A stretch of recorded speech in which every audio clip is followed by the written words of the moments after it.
I came to, I found a scene of utter devastation. Alive and sound in body, thank heaven, but how long had I been unconscious? My watch, the hands had been frozen at the moment of impact. I no longer had any sense of time.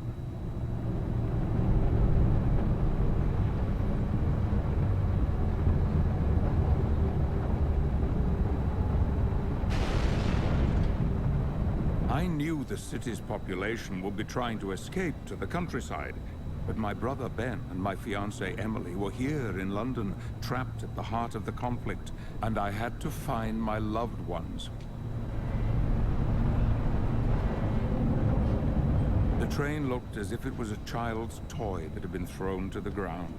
The carriages were twisted and crushed on each other, passengers screaming behind the melted windows, but there was no one to release them. During the Blitz, a bomb had fallen directly on the Waterloo line. This looked like a dozen had fallen.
People were calling for help, desperate for a doctor, a leader, someone who could save them. Guiltily, I passed by. How could I stop for one without stopping for all?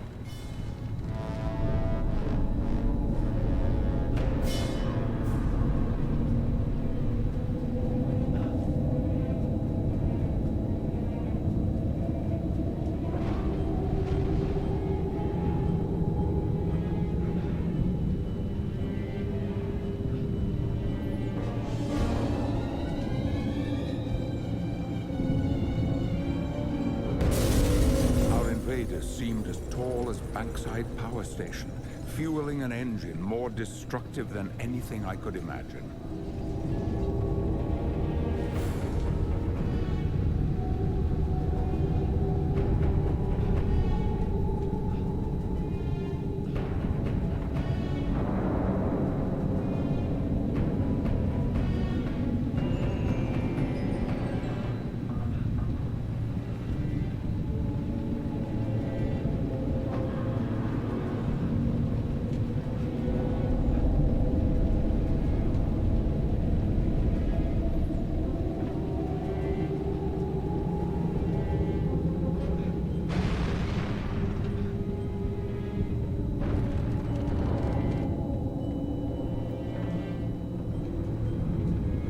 The man who was helping pull survivors clear of the wreckage told me his name was Sergeant Jack Carstairs. It seemed he witnessed the attacks from the very start. A career soldier, decent, tough, and I imagined more than a little bull-headed. His senior officers were encamped on Primrose Hill, to the north of the city, a military vantage point from which they could oversee operations. But his platoon, indeed all the new recruits, were being directed toward the open fields of Hyde Park, where the fighting was at its thickest. This was where I needed to go, if I was to find my younger brother.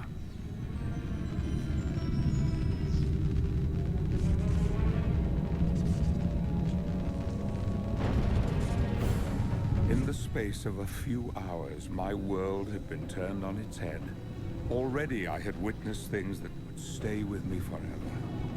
If the streets around the BBC had been cut off and overrun by the invaders, that meant the whole of the city centre, from Westminster to Regent's Park, must already have fallen.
army was desperately calling for able-bodied volunteers. My brother Ben was just 16 and filled with the hot-headedness of youth. I knew he would try to enlist as a land soldier. Our mother was frightened that he would be killed. And Emily, my beloved fiancée, where would I find her? Surely not among the bookshops of St. Paul's where she was employed. I could not bear to think of her alone and terrified, imprisoned among the ruins of our great city. I felt sure she would try to reach our family home in Stanford Street.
Getting out onto Sussex Gardens, I found more devastation all the way to the Edgware Road.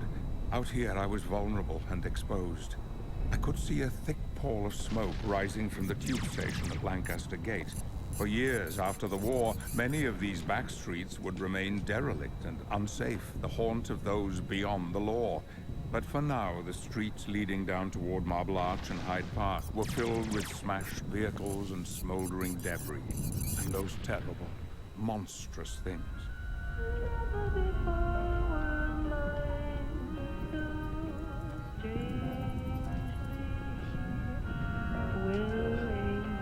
But now I see just what a kiss can do. Look at me, it's got me loving you.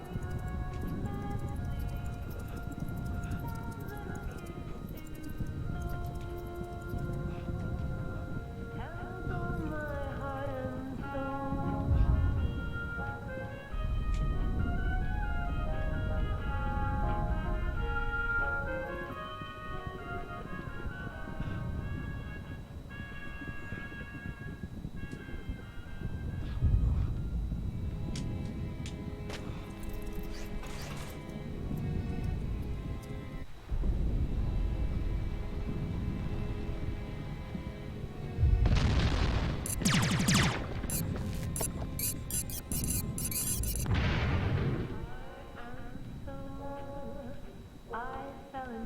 After the nightmarish chaos of the devastated streets, the gloom of the warehouse felt oddly safe. It crossed my mind that I could remain here in the dark, hiding until the danger had passed.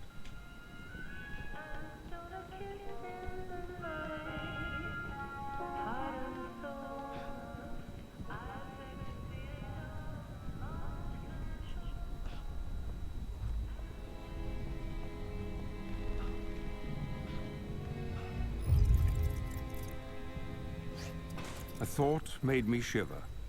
Had these Martians studied us in that much detail? Did they know us so well that they could create these spider creatures just to terrify us?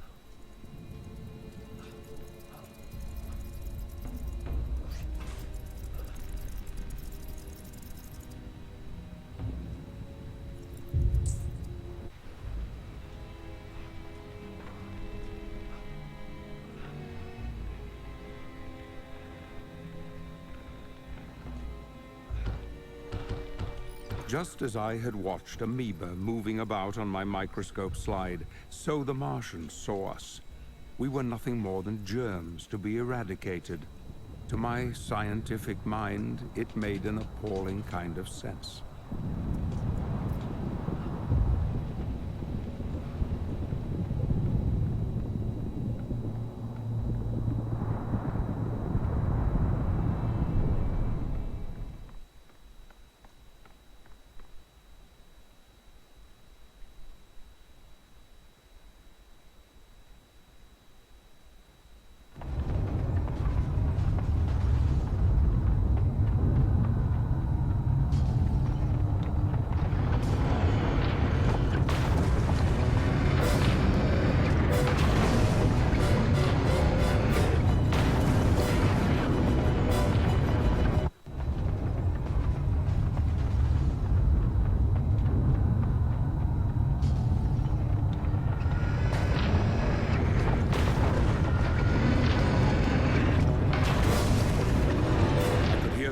Thump of their mechanical legs smashing down behind me. I knew if I dared to turn around, my legs would fail and I would be lost.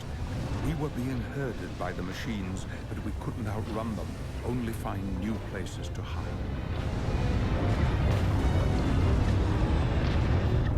Around me, others fell and were lost. One misstep would mean the end. Was pitted with craters and blocked with smashed vehicles, but without weapons to fight back, all we could do was run and try to keep a few paces. The street was pitted with craters and blocked with smashed vehicles, but without weapons to fight back, all we could do was run and try to keep a few paces ahead of their heat waves.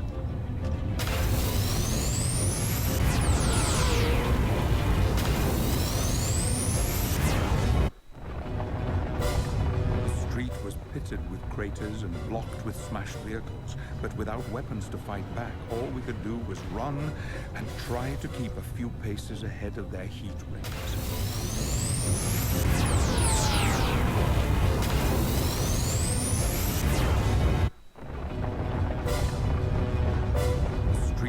Pitted with craters and blocked with smashed vehicles, but without weapons to fight back, all we could do was run and try to keep a few paces ahead of their heat waves.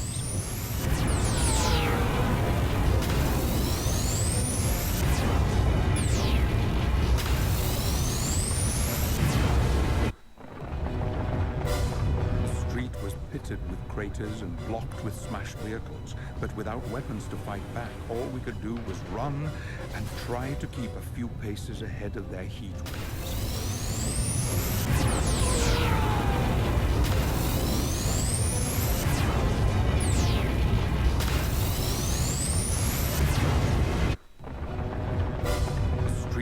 Pitted with craters and blocked with smashed vehicles, but without weapons to fight back, all we could do was run and try to keep a few paces ahead of their heat waves.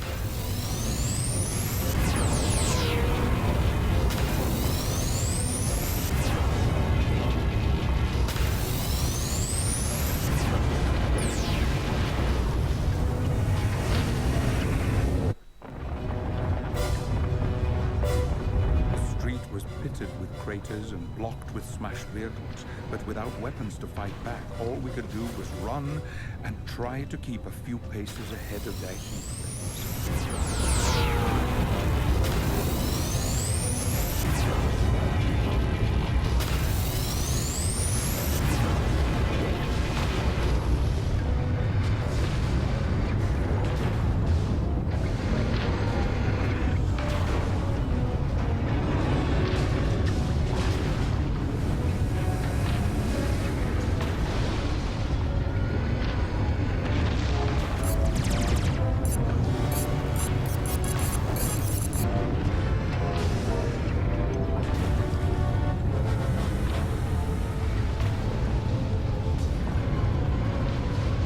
Being swept up as if we were ants. The terrified cries of those pitiful people, men, women, and tiny children, loved ones torn from each other in their dying moments, still haunt me to this very day. It was the sound of the apocalypse, the moment of judgment, that we were innocents being swept away by beings without conscience or pity.